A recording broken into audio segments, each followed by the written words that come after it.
365 ఒత్తులు వెలిగించేటప్పుడు తెలియక ఈ పొరపాట్లు చేస్తే మహాపాపం.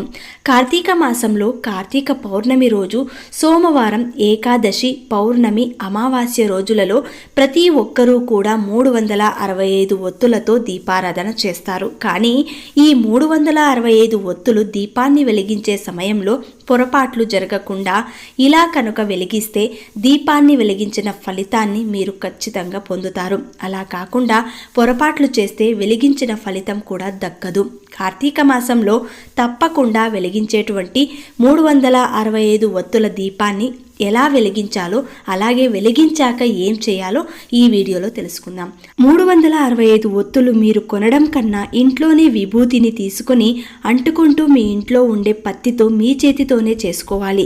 మీరు చేసే ఒత్తికి తెంచిన భాగం మరియు కొన ఉంటుంది కదా, కొనను పైకి ఉంచి తెంచిన భాగం కిందకి ఉంచి వెలిగించాలి. అంతేకాని ఒత్తులను తలకిందులుగా వెలిగిస్తే ఫలితం ఉండదు. 1కి 2 సార్లు జాగ్రత్తగా చూసి వెలిగించాలి. మీరు మీ ఇంట్లో తయారు చేసే ఒత్తులను 3 కట్టలుగా కట్టాలి. ఎలాగంటే 120, 120, 125గా 3 కట్టలు కట్టి ఈ 3 కట్టలు కలిపి ఒక కట్టగా చేయాలి. ఇప్పుడు 365 ఒత్తులు రెడీ అవుతాయి. ఇక ఈ 365 ఒత్తులను ఆవు నెయ్యిలో ముంచాలి. వెలిగించే 1 గంట ముందు ఇలా నానబెట్టుకొని వెలిగించాలి. ముందు లైట్ గా ఒత్తి తీయాలి. ఇక ఈ 365 ఒత్తులు దీపాన్ని వెలిగించడం కోసం పూజ చేసే సమయంలో, అంటే మీ ఇంట్లో అయినా లేదా దేవాలయంలోనైనా అక్కడ అష్టదళ పద్మం ముగ్గు వేసుకోవాలి. ఈ పద్మం ముగ్గుపై పసుపు, కుంకుమ, అక్షింతలు, పువ్వులు దానిపై ఉంచాలి. పసుపు వినాయకుడిని తమలపాకుపై పెట్టాలి. ముందుగా పసుపు గణపతి ముందు దీపాన్ని హారతితో లేదా అగరబత్తితో వెలిగించాలి. దీపానికి కుంకుమ బొట్టు పెట్టి పువ్వులు కూడా పెట్టాలి. ముందుగా పసుపు వినాయకుడిని ఆవాహన చేసి వస్త్రం, యజ్ఞోపవేతం, గంధం, పసుపు, కుంకుమ చక్కగా పూజించాలి. ధూపం చూపించిన తర్వాత దీపాన్ని కూడా చూపించి బెల్లాన్ని నైవేద్యంగా సమర్పించి తాంబూలం కూడా సమర్పించాలి. తర్వాత కర్పూర హారతి ఇచ్చి మంత్ర పుష్పం చెప్పుకొని అక్షింతలు, పూలు వినాయకునిపై వేసి ఆత్మ ప్రదక్షిణ చేసి అక్షింతలను స్వామివారిపై వేసి వినాయకుడి దగ్గర ఉన్న అక్షింతలను మన తలపై వేసుకోవాలి. కుంకుమ బొట్లు కూడా పెట్టుకోవాలి. ఈ విధంగా వినాయకుని పూజ చేసుకున్నాక 365 ఒత్తులను వెలిగించాలి. ఈ 365 ఒత్తులను మట్టి ప్రమిదలో ఉంచి ప్రమిద కింద ఆకు లేదా ఇంకొక ప్రమిదను ఉంచాలి. ప్రమిదకు అన్ని వైపులా కుంకుమ బొట్లు పెట్టుకోవాలి. ఒక కర్పూరం బిళ్ళను 365 ఒత్తుల మీద పెట్టి అగరబత్తితో 365 ఒత్తుల దీపాన్ని వెలిగించాలి. ఇలాంటి దీపాన్ని వెలిగించే సమయంలో హరహర మహదేవ శంభో శంకర అని లేదా ఓం నమ శివాయ అని స్వామి నామాన్ని జపిస్తూ వెలిగించాలి. ఇలా వెలుగుతూ ఉన్న 365 ఒత్తుల దీపాన్ని పసుపు, కుంకుమ, అక్షింతలు అలాగే పూలతో పూజించాలి. అలా 365 ఒత్తుల దీపానికి ధూపాన్ని చూపించాలి. ఇలా వెలుగుతున్న దీపానికి నైవేద్యంగా బెల్లం ముక్క సమర్పించుకోవాలి లేదా చలిమిడి వడపప్పు పానకం సమర్పించుకోవచ్చు. అలాగే కొబ్బరికాయని కొట్టి నైవేద్యంగా సమర్పించాలి.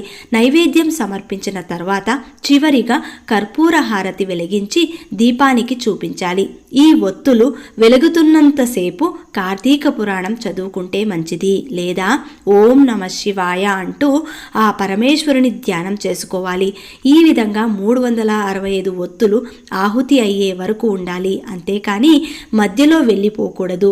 అలా మధ్యలో వెళ్ళిపోతే వెలిగించిన ఫలితం ఉండదు. అందుకే గుడిలో అయితే పూర్తిగా వెలిగేదాకా ఉండాలని చాలామంది ఇంటిలో తులసి కోట దగ్గర ఈ 365 ఒత్తుల దీపాన్ని వెలిగిస్తారు.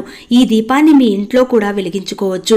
ఇలా ఈ 365 ఒత్తుల ఆహుతి అయ్యాక ఈ భస్మంపై కొద్దిగా నీళ్లు చల్లి ఆ బూడిదను తీసుకెళ్లి మొక్క పొదల్లో వేయాలి లేదా నీటిలో వేసి ఆ నీటిని చెట్టు మొదట్లో వేయాలి. ఆ తర్వాత దీపం వెలిగించిన దగ్గర నీటితో శుభ్రం చేసుకోవాలి. ఈ విధంగా 365 ఒత్తులను కార్తీక మాసంలో సోమవారాలు, ఏకాదశి రోజు, పౌర్ణమి రోజు, అమావాస్య రోజు కూడా వెలిగించుకోవచ్చు. ఈ విధంగా 365 ఒత్తులను పొరపాటు చేయకుండా వెలిగించుకుంటే మీరు 365 రోజులు దీపాన్ని వెలిగించినంత ఫలితాన్ని పొందుతారు. ఇప్పుడు కార్తీక దీపం ఎలా వెలిగించాలో తెలుసుకుందాం. కార్తీక మాసంలో సూర్యోదయం, సూర్యాస్తమయం సమయంలో తప్పకుండా తప్పక దీపాలు వెలిగించాలి. ఈ దీపాలను ఎలా పడితే అలా వెలిగించకూడదు. అందుకు కొన్ని నియమాలను పాటించాలి. కార్తీక మాసంలో దీపారాధన చేయాలి అనుకునేవారు తెల్లవారుజామున 4:30 లేవాలి. ఆరోగ్యం సహకరిస్తే తలస్నానం చేస్తే మంచిది. ఇక స్నానం చేసిన తర్వాత ముందుగా పూజ గదిలో దీపం వెలిగించాకే తులసి కోట దగ్గర దీపాన్ని వెలిగించాలి. తులసి కోట ముందు నీటితో శుభ్రం చేసి శంఖం, పద్మం, చక్రం, గోపాదాలతో కలిపిన ముగ్గు వేయాలి. ఇలా వేసిన ముగ్గు మీద పసుపు, కుంకుమలు చల్లాలి. ఆ ముగ్గు మీద మన స్తోమతకు తగ్గట్లు బంగారం, వెండి, లోహాలతో చేసినటువంటి కుందిని కానీ లేదా మట్టి ప్రమిదను కానీ ఎట్టి పరిస్థితుల్లోనూ స్టీలు కుందుల్లో దీపారాధన చేయకూడదు. మట్టి ప్రమిదను కానీ కుందిని కానీ నేరుగా ముగ్గు మీద పెట్టకూడదు. రావి తమలపాకులు వంటి ఆకులను కానీ మరో ప్రమిదను కానీ ఉంచాలి. దాని మీద దీపాన్ని ఉంచాలి. దీపాన్ని వెలిగించేందుకు ఆవు నెయ్యి ఉత్తమం. కుదరని పక్షంలో నువ్వుల నూనెతో వెలిగించాలి. ఎట్టి పరిస్థితుల్లో వేరుశనగ నూనెతో దీపాన్ని వెలిగించకూడదు. దీపాన్ని నేరుగా అగ్గిపుల్లతో వెలిగించకూడదు. ఏకహారతితో గాని మండుతున్న అగరబత్తితో కానీ ఈ దీపాన్ని వెలిగించాలి. దక్షిణ దిక్కు యమస్థానం కాబట్టి దక్షిణ దిక్కు చూస్తున్నట్లు కార్తీక దీపంను వెలిగించకూడదు. దీపం వెలిగించాక దీపాన్ని లక్ష్మీదేవిగా భావించి దీపలక్ష్మి నమోస్తుతే అంటూ నమస్కరించాలి. ఆపై దీపంపై పసుపు, కుంకుమని కానీ అక్షంతులు కానీ చల్లాలి. ఉదయం పూట దీపారాధన నక్షత్రాలు కనిపిస్తూ ఉండగానే ముగించాలి. ఈ దీపారాధన ముగించాక కృతిక నక్షత్రాలకు నమస్కరించుకోవాలి. తెల్లవారుతుండగా చంద్రునితో పాటుగా తూర్పు దిక్కున కనిపించే 6 నక్షత్రాలే కృతికా నక్షత్రాలు. అగ్ని స్వరూపమైన ఈ నక్షత్రాలకు ప్రత్యేకంగానే మనం కార్తీక దీపంని వెలిగిస్తాము. కార్తీక మాసంలో సాయంత్రం చేసే దీపారాధన చాలా ముఖ్యమైనది. సూర్యాస్తమయం గంట ముందు నుండి గంట తర్వాత ఎప్పుడైనా కార్తీక దీపం ఆరాధన చేయవచ్చు. ఇంకా సాయంత్రం వేళ కూడా ముందు పూజ గదిలో దీపాన్ని వెలిగించిన తర్వాత తులసి కోట దగ్గర దీపాన్ని వెలిగించాలి. పెరటి గుమ్మానికి ఇరువైపులా 2 దీపాలను ఉంచాలి. ఇలా ఉంచి ప్రమిద కింద ఇంకొక ప్రమిద ఉంచడం మర్చిపోకూడదు.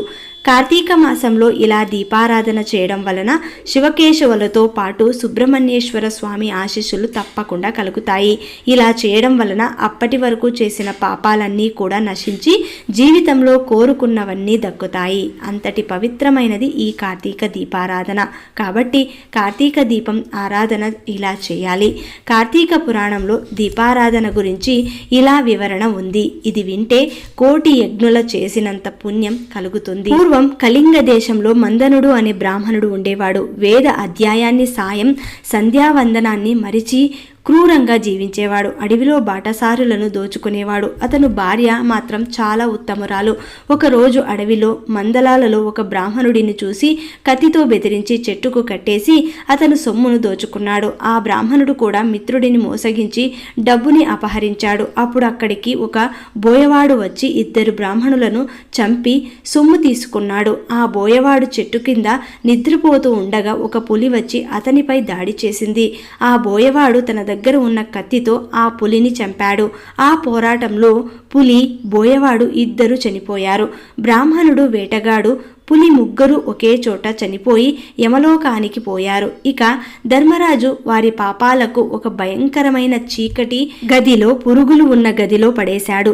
వారు అర్ధనాదాలు చేస్తున్నారు. కార్తీక పౌర్ణమి రోజు ఒక ఋషి బ్రాహ్మణుడు భార్య అయిన సుశీల ఇంటికి వచ్చి ఈ రోజు కార్తీక పురాణం చదవాలని తాను నూనె అడిగాడు. సుశీల సంతోషంతో తన ఇంట్లో దీపారాధనకు ఏర్పాటు చేసి చుట్టూ ఉన్న వారందరినీ పురాణ శ్రవణానికి దీపారాధన పూజకు పిలిచింది. ఆ రోజు ఆ కార్యక్రమం చేసి అతను వెళ్ళిపోయాడు. కొంతకాలానికి ఆమె మరణించగా విష్ణుదూతలు ఆమెను వైకుంఠానికి తీసుకుని వెళ్లారు. విష్ణులోకం వెళ్లే దారిలో నరకంలో ఆమె భర్తను, పులిని, బోయవాడిని చూసి వారి రోదన విని కారణమేమిటి అని అడగగా వారు చేసిన పాపాలు చెప్పారు. వీరికి ముక్తి ఎలా లభిస్తుంది అని ఆమె విష్ణుదూతలను అడగగా, నీవు పురాణ శ్రవణ ఫలాన్ని, ఒత్తిని, ప్రమిదను, పురాణ శ్రవణానికి జనాన్ని పిలిచిన పుణ్యాన్ని వీరికి ఒక్కొక్కరికి దారపోస్తే వారు నరకలోకం నుంచి బయటపడతారు అని చెప్పారు. అలా ఆమె చేయగా వాళ్ళ పాపాలన్నీ నశించి తనతో పాటు భర్త బ్రాహ్మణుడు, బోయవాడు, పులి విష్ణులోకానికి వెళ్ళారు. కాబట్టి కార్తీక మాసంలో దీపారాధనకు అంతటి ప్రాముఖ్యత ఉంది. అందుకే కార్తీక మాసం మొత్తం దీపారాధన చేస్తే విష్ణులోకాన్ని, శివలోకాన్ని పొంది స్వర్గలోక సుఖాలను అనుభవిస్తారు. అలా కార్తీక మాసంలో నెల రోజులు దీపాలను వెలిగించలేని వారు దేవాలయంలో అనేక దీపాలను కనులతో చూసినా చాలు కార్తీక మాసం మొత్తం దీపారాధన చేసిన పుణ్యం కలుగుతుంది. లేదా పురాణాన్ని విన్నా కూడా అంతటి ఫలితం కలుగుతుంది. లేదా శివాలయంలో ఉన్న ధ్వజస్తంభం కింద దీపాన్ని చూసి నమస్కరించుకున్నా చాలు. ఆ మాసంలో, కార్తీక మాసంలో నెల రోజులు దీపాలను వెలిగించినంత పుణ్యం మీకు దక్కుతుంది. లేదా కోటి దీపోత్సవాన్ని కనులతో చూసినా చాలు, దీపాన్ని వెలిగించినంత ఫలితం మీకు దక్కుతుంది. కార్తీక మాసంలో దీపారాధన వలన జన్మ జన్మల పాపాలు తొలగిపోతాయి. ఇంట్లో ఉండే దృష్టి దోషాలు కూడా పోతాయి. కోటి జన్మల పుణ్యం లభిస్తుంది. శివలోకం, విష్ణులోకం చేరుకుంటారు.